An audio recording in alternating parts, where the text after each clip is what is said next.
एक सूचना देना चाहता है कि ध्यान आत्मा और परमात्मा का मिलने का एकमात्र माध्यम है।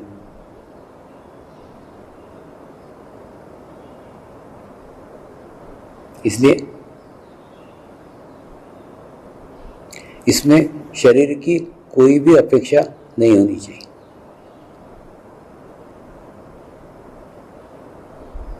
थोड़ा यह समझो, अपेक्षा का संबंध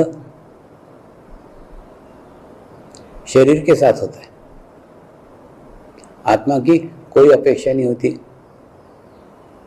आत्मा की कोई इच्छा नहीं होती, आत्मा की कोई बीमारी नहीं होती, आत्मा की कोई समस्या नहीं होती, आत्मा की कोई परिस्थिति नहीं होती। ये जो सब बातें ना, ये सब बातें शरीर से संबंधित है, इसीलिए वो अपेक्षा के रूप में सामने आती है।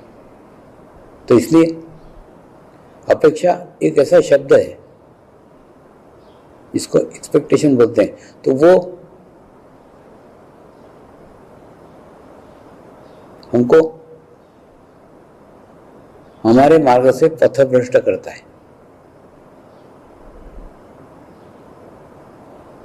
हमारी साधना को अशुद्ध करता है, हमारी साधना को अपवित्र करता है। इसलिए कोई भी अपेक्षा के साथ ध्यान मत करो। कई लोग मुझे खूब शक्तियां मिलनी चाहिए, मुझे खूब सिद्धियां मिलनी चाहिए, ऐसा सोचकर सिद्धियां पाने के इच्छा से ध्यान करते हैं। ये भी एक अपेक्षा है ना।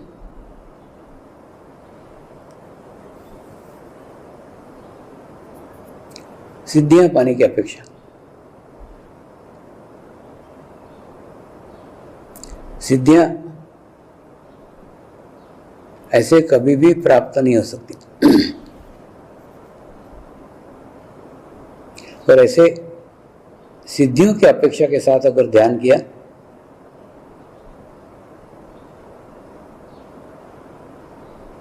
तो फिर कुछ ऐसी सिद्धियां प्राप्त होंगी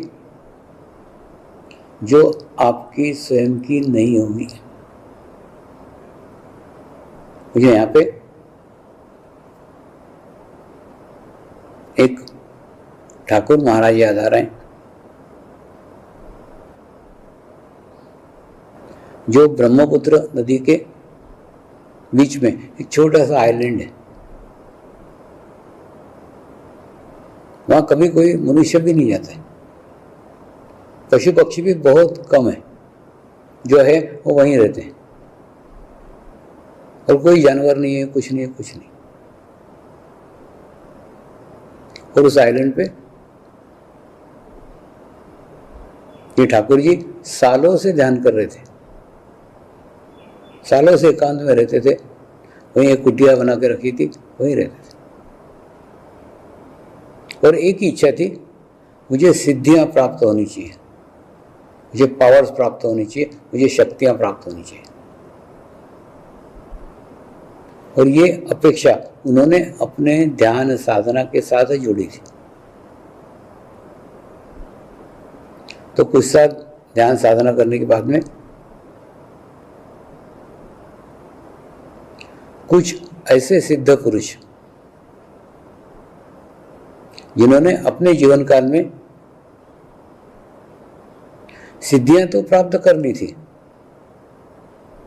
लेकिन सिद्धियों का प्रदर्शन नहीं किया था। अब देखो, सिद्धियां प्राप्त हो गई और उसका प्रदर्शन नहीं किया। सिद्धियां प्राप्त ही करते प्रदर्शन के लिए, तो उन्होंने सिद्धियां प्राप्त की, उसमें जीवन का समाप्त हो गया, प्रदर्शन करने को मिला ही नहीं। तो ऐसे कई सिद्ध आत्माओं की ऊर्जा, एनर्जी ये ठाकुर महाराज के अंदर आकर समाहित हो गए और इनको खूब सिद्धियां अनायासी एक साथ मिल गई और उनके कारण आसाम के आसपास का क्षेत्र में बहुत समाज कार्य हुआ। उन्होंने बहुत समाज कार्य किया और वो बहुत प्रसिद्ध हो गए, उनके सिद्धियों के कारण प्रसिद्ध हो गए। लेकिन एक बार उनकी बड़ी उम्र के अंदर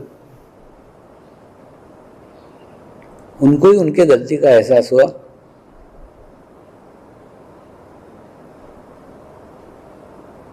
ये जो सिद्धियां प्राप्त किए ये मेरी नहीं है। कोई सिद्ध, कोई महात्माओं के कृपा के कारण ये मुझे प्राप्त हो रही है, लेकिन इसमें मेरी आध्यात्मिक प्रगति कुछ हो ही नहीं रही, मेरी आत्मिक प्रगति कुछ हो ही नहीं रही। तो मेरे पास आए, स्वामी जी आत्म साक्षात्कार करा दो, आत्म अनुभूति करा दो। मैंने उनको कहा आत्म साक्षात्कार के लिए आप क्या गुरु दक्षिणा दे सकते हो? बोले आप जो बोलोगे वो दूंगा, आप जो कहो मैं सब दे सकता हूं। मैंने उनको बोला भारी कीमत चुकानी पड़ेगी। बोले आप जो बोलोगे वो कीमत तैयार है।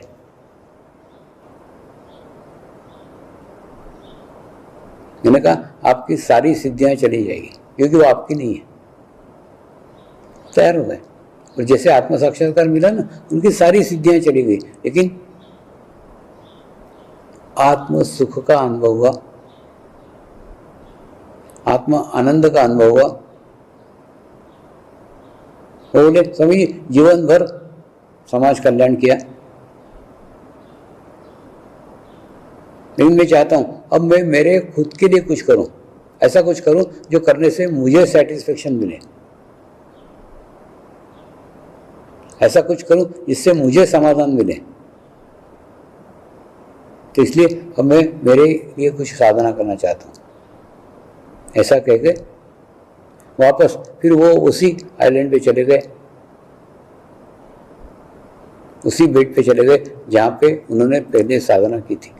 वो चाहते थे अब वो अपने खुद के लिए साधना करें। तो कहने का अर्थ सिद्धियां एक्स्ट्रा पावर है, सिद्धियां एक्स्ट्रा ऊर्जा है, लेकिन वो ऊर्जा अपनी खुद की होनी चाहिए, किसी ने दी हुई नहीं, किसी से प्राप्त नहीं। किसी की होगी तो जैसे आ रही है वैसे जा सकती है। ध्यान करके, मेडिटेशन करके वो सिद्धियां आपको खुद प्राप्त हो जाती है। जैसे जैसे साधना के स्तर में गहने उतरते चले जाते हैं ना, जैसे जैसे आपका शरीर भाव कम होते जाता है, आत्मभाव वृद्धि हो जाता है। ये तो सब आत्मा की शक्तियां है ना, इनको आप सिद्धियां कह रहे हो, लेकिन वो ना किसी से सीखी जा सकती है, ना किसी को सिखाई जा सकती है। अब योग की सिद्धि है, एक स्थान पे बैठ के दुनिया के किसी भी व्यक्ति के बारे में जानकारी प्राप्त की जा सकती है। ये योग से प्राप्त सिद्धि का मैं निजी अनुभव बता रहा हूँ। एक स्थान पे बैठ करके दुनिया के किसी भी व्यक्ति के बारे में संपूर्ण जानकारी प्राप्त की जा सकती है। जितने देर तक उसके ऊपर चित्त रखोगे ना, धीरे धीरे धीरे धीरे धीरे धीरे उसकी सारी इंफॉर्मेशन आ जाएगी, जैसे एक जेरॉक्स कॉपी आती है। अब ये सिद्धि किसी ने मुझे सिखाई क्या? नहीं। किसी ने किसी से मैंने सीखी क्या? नहीं। जैसे जैसे ध्यान की स्थिति अच्छी अच्छी अच्छी होती गई कि नहीं, ऑटोमेटिकली ये सिद्धियां मिलती चली गई, प्राप्त हो गई। तो ये प्राप्त करने की इच्छा से, प्राप्त करने की अपेक्षा से ध्यान किया था कि नहीं किया था? तो मेरा क्या कहना है, आप कमाई करो, बाप कमाई नहीं। आप कमाई करो ना, आप ध्यान करते करते करते आपका शरीर भाव जितना कम करोगे, समाप्त करोगे, आत्मभाव उतना उद्दीगित करोगे, तो ये तो आत्मा के पावर्स है। जो नहीं हो सकता वो भी करने की शक्ति आत्मा के भीतर रहती है। अतिरिक्त तो ऊर्जा है ना। अब देखो ना, एक गाड़ी खड्डे में पड़ी है, तो खड्डे में से पड़ी गाड़ी को उठा करके अगर रोड पे लाने का, एक ठेला गाड़ी है वो खड्डे में पड़ी है, तो हमको 8-10 लोग लगते हैं, 8-10 लोग मिल करके उठा करके उसको खड्डे में से रोड पे लाते हैं। और रोड पे लाने के बाद में वो ठेले वाला अकेला भी ठेला ढके सकता है, आसान है क्योंकि रोड पे आ गई है। लेकिन जब खड्डे में गिरी है तब खड्डे में से रोड पे एक ठेले वाला नहीं ला सकता, वो चाहे तो भी नहीं ला सकता। फिर क्या होगा, उसको सामूहिकता की आवश्यकता रहेगी, कनेक्टिविटी की आवश्यकता रहेगी। ठीक ऐसा ही है, जब आप आत्मिक स्तर पे जाते हैं तो परमात्मा की विश्व चेतना के साथ आप जुड़ जाते हैं, उस सामूहिकता के साथ जुड़ जाते हैं, उस कनेक्टिविटी के साथ जुड़ जाते हैं, वो एक्स्ट्रा ऊर्जा के साथ जुड़ जाते हैं।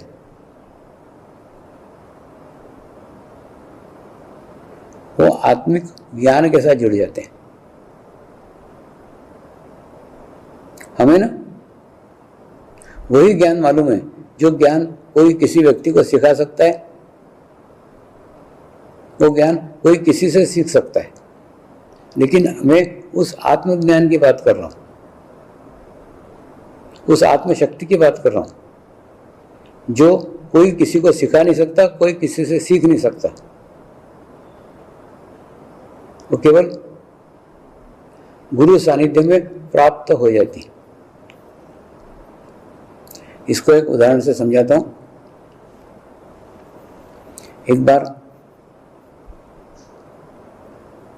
90 जैन मुनियों का शिविर मैंने अहमदाबाद में लिया, और जब शिविर चल ही रहा था तो शिविर के दौरान एक गच्छाधिपति थे, उनका पत्र आया मुझे, स्वामी जी आपके हिमालय का समर्पण योग में आपने जो जैन धर्म के बातें लिखी है, गूढ़ बातें लिखी है, गहन बातें लिखी है, जो बातें केवल और केवल संस्कृत के हमारे मूल ग्रंथों में हैं, तो आप संस्कृत के महान विद्वान हैं। मैंने मुस्कुराते हुए कहा, महाराज जी मैं संस्कृत का विद्वान नहीं हूं,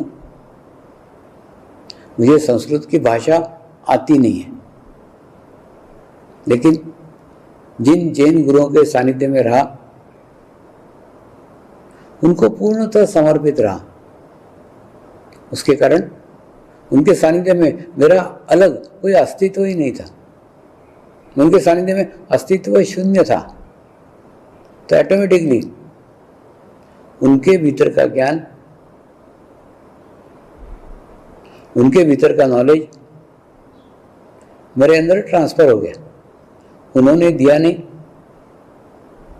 मैंने उनसे लिया नहीं, और मैं जैन नहीं हूं इसलिए जैन धर्म पे हमारी कोई भी चर्चा नहीं हुई। उसके बावजूद भी जैन धर्म का खूब गहन ध्यान, जैन धर्म की खूब गहन बातें, जिसका ज्ञान, जिनका नॉलेज मेरे गुरुदेव का था, वो ज्ञान, वो नॉलेज धीरे धीरे धीरे धीरे धीरे ऑटोमेटिकली मेरे में ट्रांसफ़र हुआ। और ट्रांसफ़र होने के बाद में जब उनकी इच्छा हुई मैं उनके बारे में समाज को जानकारी दूं, तब जाकर के समाज में आने के 8-10 साल बाद फिर उनके बारे में लिखा गया। इसमें ना एक ध्यान रखने का है कि हमको वही ज्ञान मालूम है जो ज्ञान कोई किसी से सीख सकता है, कोई किसी को सिखा सकता है। तो ये वो ज्ञान है जो कोई किसी को सिखा भी नहीं सकता और कोई सीख भी नहीं सकता। तो मुझे वो ज्ञान उनसे प्राप्त हुआ है, तो मैं उस ज्ञान की बात कर रहा हूँ, उस आत्मज्ञान की बात कर रहा हूँ, उस आत्म नॉलेज की बात कर रहा हूँ। लेकिन वो ज्ञान वो कभी अपेक्षा से नहीं मिलता, वो नॉलेज कभी भी एक्सपेक्टेशन से नहीं मिल सकता। मुझे मिलना चाहिए ये इच्छा से नहीं मिल सकता, क्योंकि मिलने की इच्छा, मिलना चाहिए अपेक्षा, ये सब बातें शरीर स्तर की है। और वो जो क्षेत्र है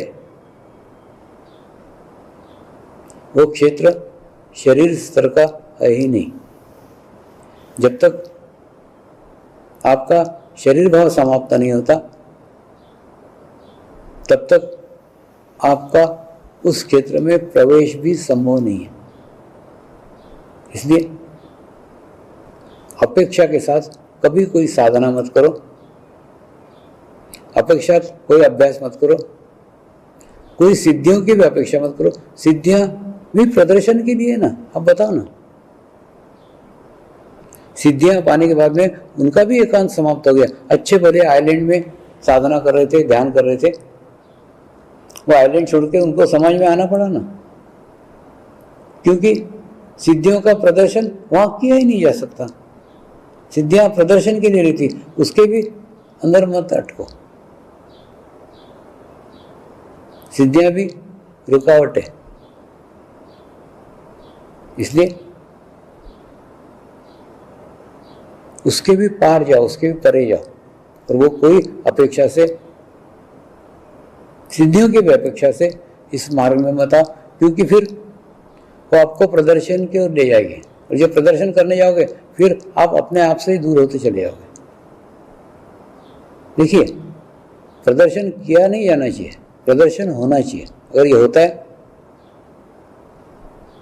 तो ये स्वाभाविक है, नैसर्गिक है। नैसर्गिक रूप में होने दो ना। तुम्हारे अंदर सिद्धियां हैं, ये नैसर्गिक रूप में लोगों को पता चलने दो। उसका प्रदर्शन करने की क्या आवश्यकता है? कुछ आवश्यकता नहीं, ऑटोमेटिकली होगा, बाकी कुछ नहीं। तो ये संदेश, एक मैसेज सभी साधकों के लिए कि साधना के क्षेत्र में कोई अपेक्षा के साथ मत आओ, कोई इच्छा के साथ मत आओ, सिद्धियां प्राप्त करने की इच्छा से बिल्कुल मत आओ। बस यही मैसेज था, यही संदेश था।